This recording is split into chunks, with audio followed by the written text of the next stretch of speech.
Huwag mo kaming husgahan. Yan po ay kalimitan po mga kapatid na naririnig po natin sa mga taong ayaw po magpakorek. Sa mga taong gustong ituloy yung ginagawa kahit na mali na. Pero hindi naman po lahat po mga kapatid nang nagsasabi niyan ay ganun po yung attitude.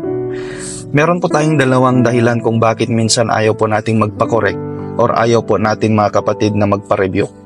Una po mga kapatid, dahil ito'y kondisyon na ng puso po natin, meron tayong mapagmataas na puso. Ang tingin natin sa ating sarili ay tayo yung tama, laging tama, ayaw nating magpasita, ayaw natin na merong nagdidikta ng dapat nating gawin. Yun bang naapakan yung ego mo? Pangalawa po mga kapatid, dahil ayaw natin doon sa taong nagko-correct po sa atin.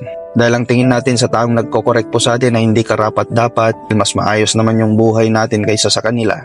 Ang panghusga po mga kapatid ay pagka-come up ng conclusion, yamang hindi mo naman alam yung buong katotohanan.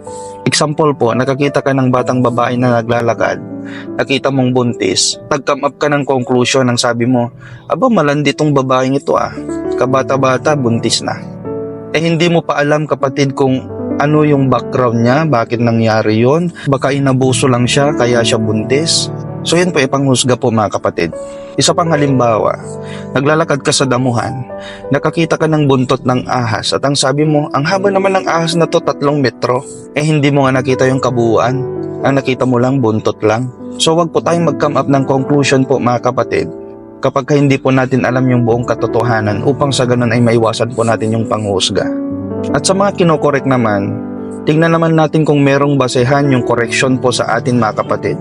Minsan kasi kahit salita na ng Diyos yung pinangkokorek sa'yo, tinatanggihan mo pa. Ay ang sabi ng Biblia, the Word became flesh, yun ay ang Panginoong Hesus. At ang sabi ng Panginoong Hesus, I am the way, the truth. Siya ang katotohanan kapatid.